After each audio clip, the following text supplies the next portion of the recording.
Começa agora o Saber Direito Debate. Hoje nós vamos conversar com a professora Karina Jacques. Ela que ao longo da semana ministrou o curso Direito Fundamental à Acessibilidade. Aula de número 1, Evolução Histórica. 2, Acessibilidade a que direitos? 3, acessibilidade no ordenamento jurídico brasileiro. Aula 4, acessibilidade às políticas públicas. E, por último, a aula 5, acessibilidade e o ativismo judicial. Esse é um tema, sem dúvida, bastante interessante e, de certa forma, às vezes, pouco tratado assim nesse âmbito jurídico, e fica mais... Porque eu acho que aí tem dois contextos, né? Tem, claro, o social, tem esse contexto também jurídico, mas muitas vezes ele é bem mais tratado no lado social da coisa e o jurídico acaba ficando mesmo para aquelas disputas. Você vê dessa forma também, Karina? Olha, ultimamente a discussão jurídica tendo sido bastante acirrada. A gente tem, é verdade, você tem razão, a questão social, ela é muito... questão médica, primeiro. A discussão que a gente fez no nosso curso não entrou de forma alguma na área da psiquiatria, ou psicologia, ou medicina, mas há uma discussão nesse aspecto para buscar a prevenção, para buscar definir se é mesmo uma deficiência. Tem o lado social, e esse lado social é de inclusão, de proteção, de amparo, de tratamento, mas nos últimos anos, especialmente mesmo com a Constituição de 88, muitas normas vêm surgindo, essas normas ainda carecem de melhoria, carecem de uma aplicação efetiva, mas já temos a discussão jurídica sobre o tema e também nos tribunais. Há uma evolução nesse sentido, né? Até porque tem outros dois pontos que eu acho que vale a pena a gente tratar aqui, pelo menos mencionar, que é a questão cultural e até mesmo a religiosa. Porque na questão histórica, aí já falando, pelo menos eu já li algumas coisas em que traz relatos ou determinados fatos históricos em que condenavam, né, em que essas pessoas eram condenadas ou à exclusão, e aí, ou até mesmo à morte, como é o caso, por exemplo, de cegos, e aí algumas religiões consideravam que essas pessoas tinham parte com o demônio, aquela coisa toda, e eram excluídas ou às vezes até aniquiladas, né? Hoje, tudo bem, tem uma questão ainda cultural, que é a exclusão. Não tem? Tem. Na verdade, na nossa aula 1, a gente fez uma abordagem justamente sobre essa história do portador de deficiência. Então, no passado, era muito comum tentar explicar, dentro do mítico, aquilo que não era normal, para os padrões normais. Então, ele era tido como punido pela divindade, punido por Deus, ou era alguém que realmente tinha um pacto com o mítico, sobrenatural do mal, ou tem algumas sociedades viam o portador de deficiência como alguém com poder sobrenatural. Alguém, um oráculo, certo? Inclusive a gente vê no cinema, às vezes, retratando essa época clássica, da Idade Clássica, onde algumas civilizações viam o portador de deficiência como oráculo. Então, a gente teve... A pessoa com deficiência passou na história da humanidade por várias fases. A fase hoje ainda tem a fase do preconceito, a fase, sim, da exclusão, até porque quando a família, como a gente é uma sociedade ainda que precisa ser educada, quando a família descobre, por exemplo, que uma criança tem uma deficiência, ela não aceita. A família, ela vê na criança, vamos imaginar o deficiente que nasceu com a deficiência, ela tem que vir perfeita, ela tem que vir fazendo aquelas gracinhas de criança, repetindo, aprendendo a andar, a falar, mas nem sempre a pessoa nasce com todas as habilidades que o padrão normal da sociedade vê. Então, o primeiro momento é a própria família não aceitar. O não aceitar, ela demora a levar esse problema para os médicos. Então, às vezes,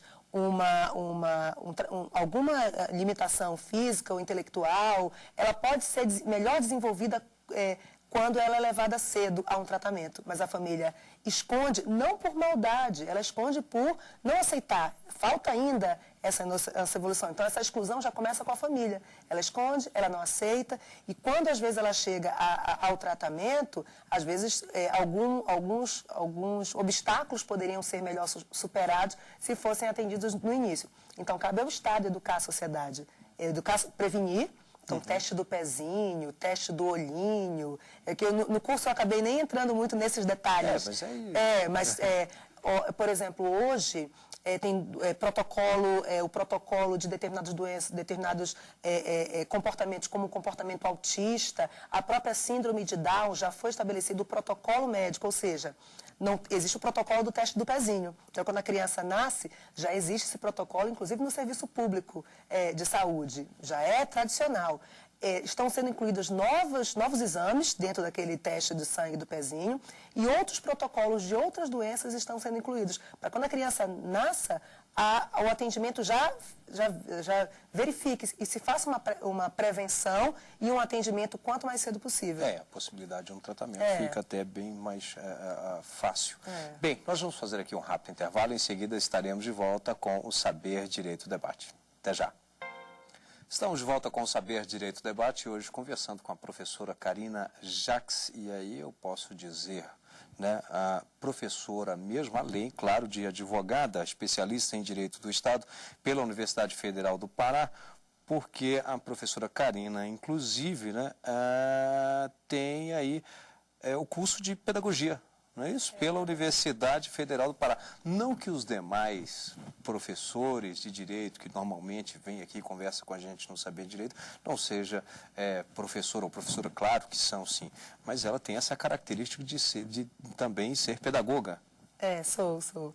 Tem até uma história pitoresca, vou ser breve aqui, que a minha mãe conta, que quando eu era criança, ela me dava panelinha, geladeirinha, me dava os brinquedos de criança e eu não brincava. Eu pegava minhas bonecas, colocava na mesa de jantar, arrumava todas e começava a dar aula. Então, tudo que eu aprendia de manhã na escola, eu acabava ensinando para as bonecas. E aí... E é bom que repetia. Repetia. E ela dizia assim, ela via que eu estava aprendendo. E aí, na verdade, o meu sonho foi fazer o curso de Direito desde jovem, mas eu fui muito precoce, eu tive uma alfabetização fora da escola, então quando eu entrei eu fui muito precoce, então meu primeiro vestibular eu tinha 16 anos. Então, 16 anos, porque eu faço aniversário no final do ano. Aí eu não passei. Então, era Direito na Universidade Federal do Pará, é uma concorrência, eu não passei. Aí, na segunda vez que eu fiz vestibular, eu resolvi fazer um vestibular menos concorrido que o Direito, mas era uma coisa que eu gostava, que era a pedagogia. Eu entrei com 17 anos. Na verdade, foi na Universidade do Estado do Pará que eu entrei, com 17 anos. E aí, eu fiz o curso de pedagogia 2 anos. Quando chegou no 3º ano, eu comecei a ficar insatisfeita, porque eu queria o Direito. E aí eu fiz vestibular para a UFPA. O primeiro que havia feito a inscrição. Isso, que eu não tinha passado no primeiro. Aí eu fiz o curso de Direito, vestibular, com 19 anos, na UFPA. E nessa época a legislação permitia que você fizesse 2 universidades públicas. Aí eu terminei pedagogia, foi assim um período só leitura. Eu terminei pedagogia e depois concluí o curso de Direito. Então eu acabei ficando com as 2 formações e acabei entendendo, juntei as 2 coisas. Né? O direito, dizer o direito em sala de aula. É o que é a minha vida, durante a semana e finais de semana também, porque eu trabalho com pós-graduação também, eu estou todo o tempo dizendo direito em sala de aula. Bom, mas então você iniciou o curso de Direito, estudo já ainda, e fase, poderia dizer ali, de conclusão de pedagogia. Em meados, na metade do tempo, na metade do tempo. Mas já começou a dar aula? Na verdade, tendo o curso de pedagogia, a gente começa a fazer aqueles estágios, aquelas aulas, e dentro do curso de Direito, eu tenho essa habilidade, eu vou chamar assim. Eu gosto de falar, e eu gosto de falar em público. Então, as pessoas têm que me cortar um pouco para não falar muito. Não vou fazer isso. Então, no curso de Direito, por exemplo, eu gostava de apresentar os trabalhos. Todo mundo gosta de fazer prova. Eu queria apresentar trabalho. E eu ia pedir para o professor para apresentar o trabalho sozinha. Eu não gostava de apresentar o trabalho em equipe. Eu queria pegar os 5 tópicos sozinha. E aí, os colegas sabiam que eu estava fazendo pedagogia e que eu gostava de falar. E uma vez, eu estava com 22 anos de idade. em meados do curso, um colega meu que era formado em geografia, professor de cursinho pré-vestibular, ele disse que tinha uma vaga no curso preparatório para concurso, e isso em Belém do Pará, e que se eu não queria fazer um teste, né, tentar. Eu cheguei lá, conversei com o coordenador pedagógico, como nos cursos preparatórios para concurso não há necessidade de formação acadêmica, eu comecei a dar aula sendo estudante de Direito, aí dando aula de Direito Ambiental foi a minha... Isso que eu ia comentar, mas aí, então, dando aula de Direito. Eu era estudante de Direito, comecei a dar aula de Direito em curso preparatório para concurso, Direito Ambiental, foi a minha primeira disciplina, eu ia ter Direito Ambiental no 9º semestre. Então, foi assim, eu não sabia direito ambiental, então eu fazia a faculdade, aí eu ainda estudava, ainda tinha que me preparar para as aulas, foi assim, uma tensão. Mas você não sabia o direito ambiental, Não sabia, não. É? E eu era muito jovem, eu lembro que assim, eu vivia de terno e usava uma maquiagem carregadíssima, que era para dizer que eu era mais madura. Me perguntava, eu com 22 anos eu dizia que eu tinha 29, que era para poder passar uma credibilidade.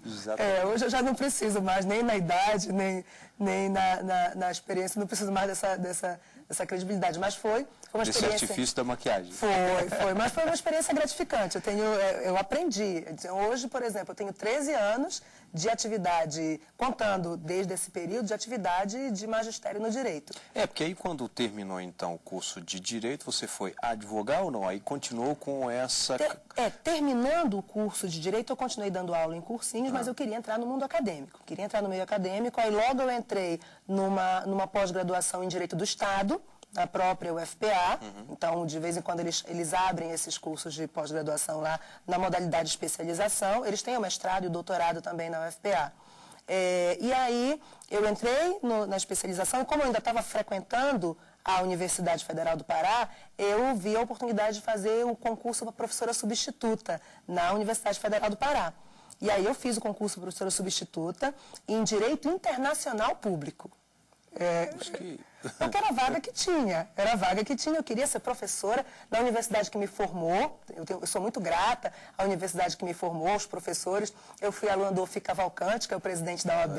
Ele é do Pará, inclusive. Ele é do Pará, ele é de Belém do Pará. Eu fui aluna do Zeno Veloso, que fez parte da elaboração, foi um dos que contribuíram para a elaboração do novo Código Civil, e eu estudei pelo Código Civil antigo. Mas ele foi meu professor, então assim, eu tinha vontade de dar aula, de ministrar aulas na faculdade que me formou. E aí a oportunidade que teve em Direito Internacional, eu lembro, eu já dava aula para concurso público, mas a banca tinha a minha professora de Direito Internacional Público, foi nervosíssima, e aí eu passei, tinha uma vaga, passei em primeiro lugar.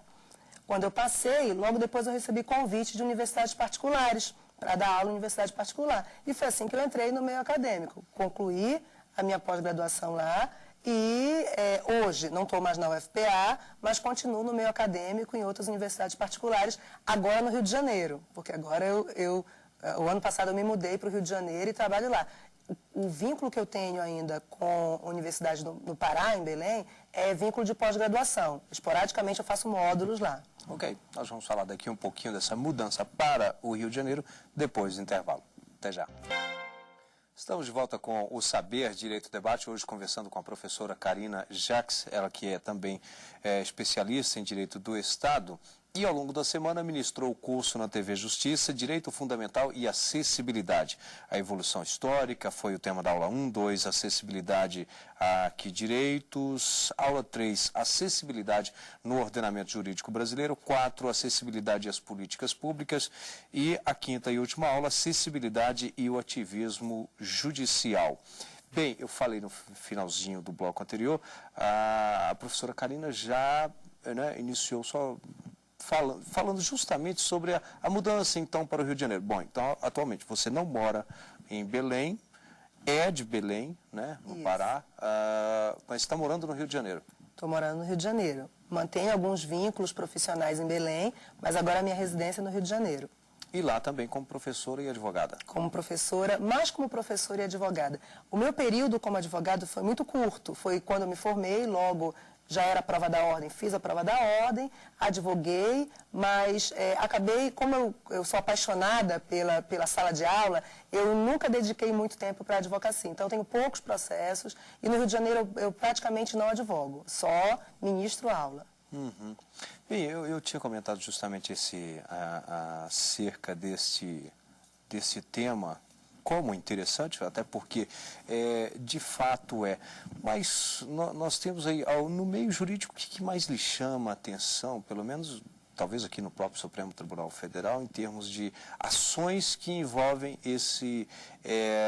pessoas portadoras de necessidades especiais, e aí tem todo aquele politicamente correto, e me perdoem, porque uma hora é portador de deficiência, outra hora é portador de necessidades especiais, outra hora é só o deficiente mesmo, como eu já tive a oportunidade de entrevistar alguns, e a pessoa fala, não, fala deficiente que é mais fácil, é isso mesmo.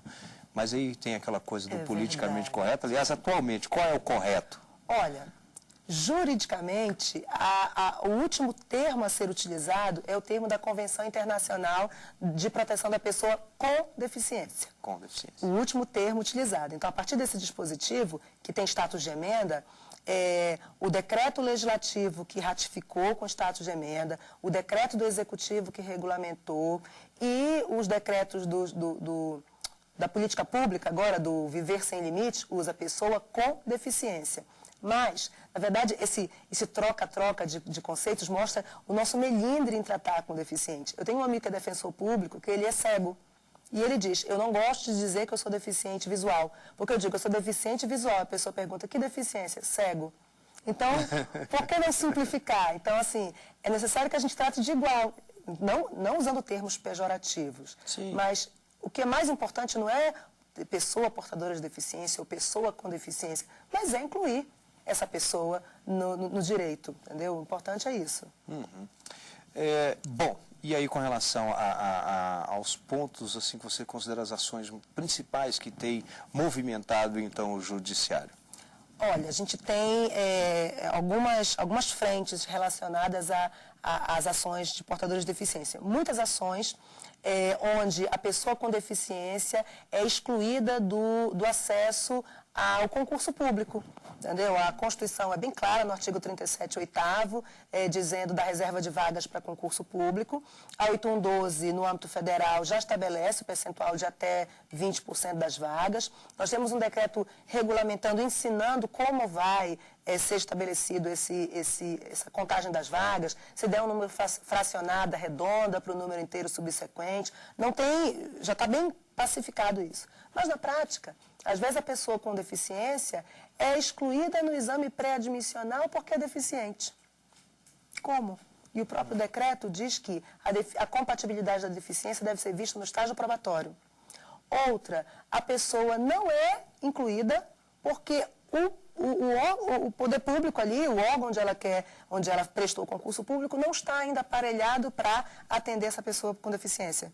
Ela fez o concurso, a vaga foi disponível, ela passou, mas o órgão não tem o computador, o equipamento, o software, a estrutura para atender. Então, assim, esse é um lado da demanda.